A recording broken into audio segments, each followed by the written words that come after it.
What's up guys, it's Caleb here. Welcome back to another video. If you're new to the channel, welcome. University is just around the corner and I have an internship lined up that I'm planning to do while studying part-time. But the journey to me getting this internship was pretty long and I thought it'd be a good opportunity to talk about how I got it in the first place, especially in the year 2025 where I feel like everyone's getting laid off, even interns like me. And it just feels like there isn't a lot of job opportunity.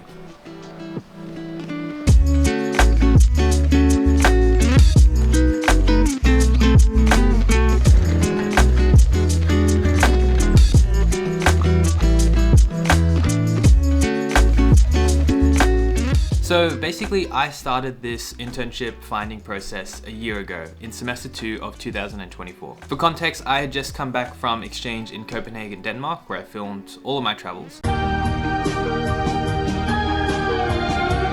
And I came back broke.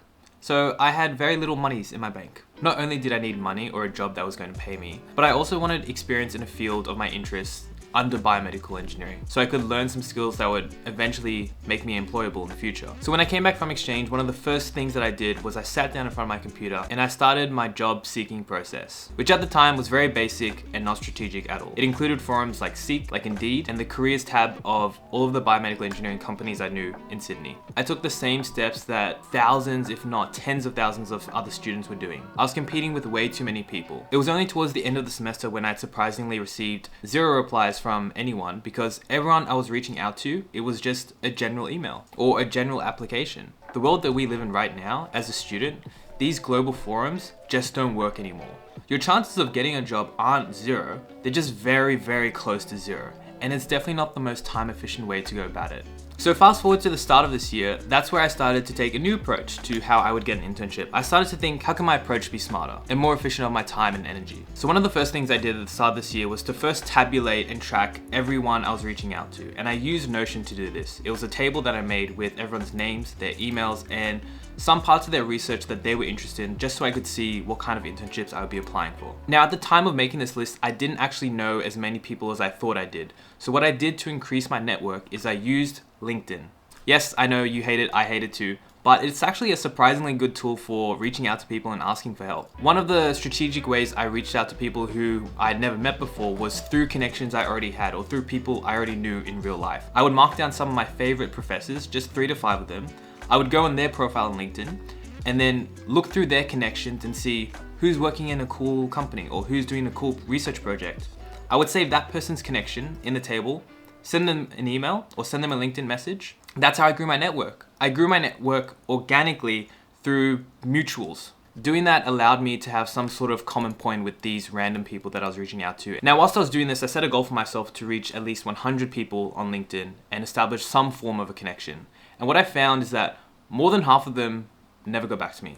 They either left me on read, left me on delivered, never accepted my request, or just never go back to me. And that is a most definitely true thing about networking, is that more than half of the people you reach out to will not get back to you, which is why it's a numbers game. The second thing I noticed in about 20 to 30% of the people is that they would reply, but a conversation wouldn't still follow from that. I would send them a message, they would send me a message, I would reply, and then it's dead. Which brings me to the next key, is that following up with these people is one of the most key things.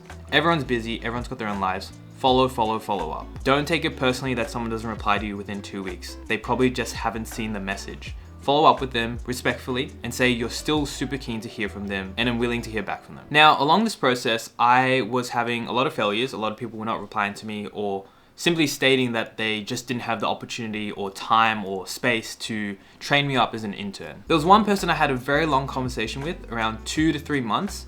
Everything seemed positive. I met with him in person. We chatted over email, we chatted over LinkedIn. All these platforms, had a very thorough conversation. And when it came time to actually signing the form, the contract, radio silence. I followed up with him 3 weeks, weekly, so 3 times in a row.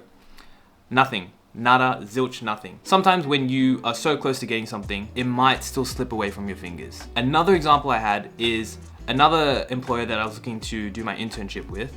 This conversation spanned 5 months. 5 months for an unpaid internship is absolutely ridiculous. We just couldn't find something to settle on, and eventually I said, I don't think this is the best space or time for either of us to be pursuing this. Now, having said that, I can go through all of my journeys in a lot more depth. If you want to know, let me know down in the comments below. But how did I actually get the one that stuck? The key is to reach out even when you think there isn't an opportunity. I was having lunch with a friend who was in a not completely different, but slightly different field to me. And all it took from me was a simple, I really need an internship, and I'm just asking anyone that I can, do you know of anyone? That's all it took. He knew a person who knew a person that was kind of looking for an intern. Now at this lunch conversation, he didn't actually know at the time if he knew of anyone that was hiring. He reached out to his co-workers and asked around, I've got a guy who's got XYZ experience in biomedical engineering.